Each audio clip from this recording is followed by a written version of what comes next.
All right, Shalom Boys here. Welcome to the Covenant. Well, we're clearly seeing,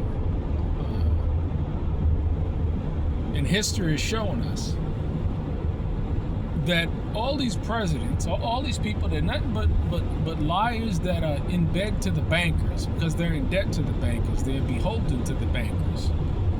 And we're seeing Trump flip-flop. You know, it's amazing how, and it doesn't really amaze me anymore because we've been conditioned to have our leaders get up on camera, make statements, make promises, and then soon as they get in the office, as soon as they got the power, they go ahead and they backtrack on everything that they said. They're no longer held accountable because you know why? They're there. They got what they want. They've used manipulation and lies and deceit to get what they want, and now they don't have to explain anything to you. Now they're not beholden to you. Now they don't care about you because they've used you for what they can get you for, and now you're done for. Now your thoughts, your feelings, your vote, your values, it no longer matters to them. But we're seeing Trump, which I've been saying from the very beginning, is nothing but a pathological liar. He's a deceiver. And now has our resources and has a good potentiality that, that we're going to war with Iran. They're going to war with that because I ain't going to war with Iran. I'm going to war with none of these people. Ain't none of my business at the end of the day. But it's amazing how all of the people and MAG is all but being destroyed now. But all these people who said Trump is this, said Trump is that, Trump this, Trump that, and now look at him. Now look at him. People that voted for Trump. He's arresting them and kicking them out of the country. It can't be no more ironic than that. But just like Israel is experiencing everything that the people of Gaza has experienced in terms of sirens and raids and bombings and stuff like that, so too are the people that voted for Trump is going to experience the repercussions of backing him. Now, me personally, I'm a political atheist. I don't believe in nor Democrat nor Republican. They're both liars. They're both thieves. They're two sides of the same coin. And once you understand this, once you get that these people are nothing more than two sides from the same coin, then you get it. Then you understand. Then it clicks. But just like Obama did Libya and Biden did Syria, and this is his turn, even though he said he wasn't going to perpetuate wars anymore. And outside of a false flag being perpetuated by the United States and Israel.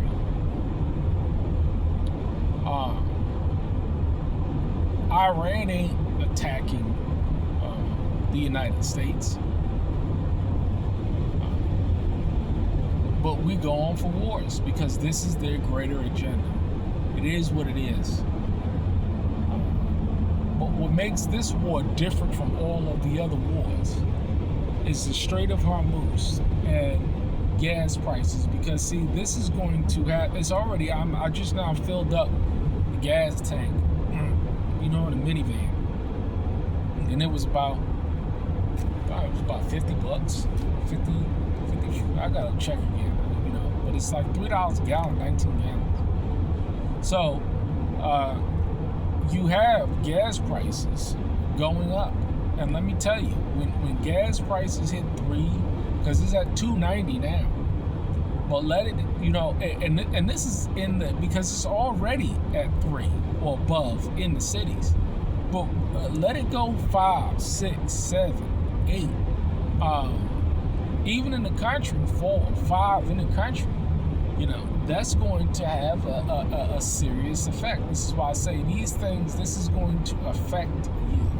And with higher gas prices come higher prices across the board for everything that you purchase. Everything that you purchase, everything that you need, because it takes gas. The world runs on petroleum.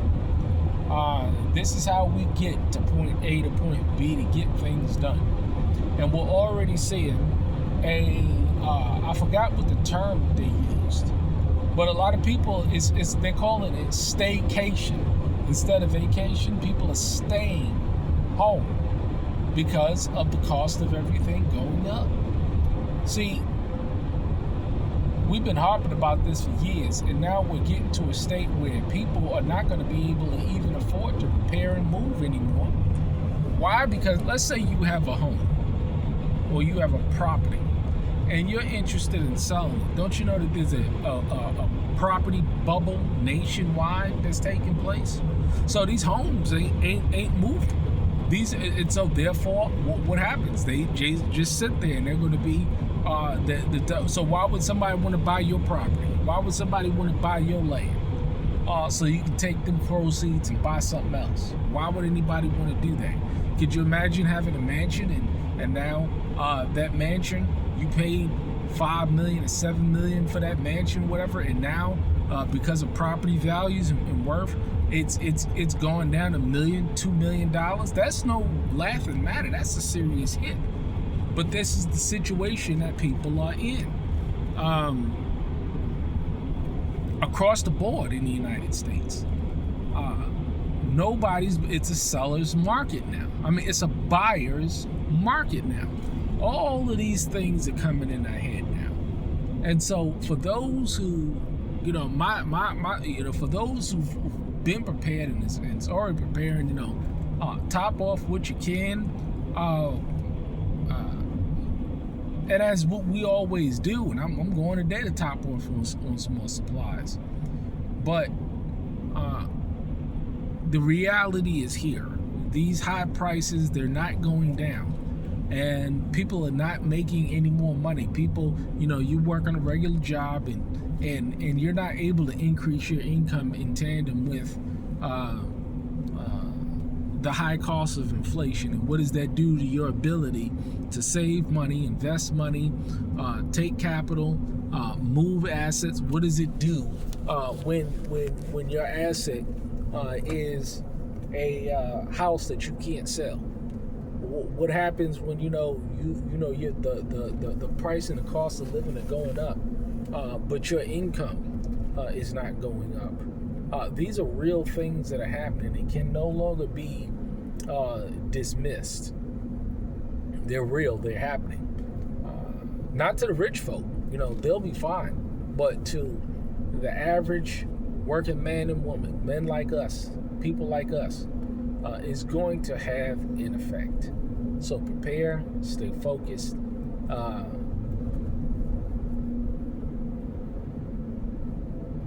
Hey, we're here.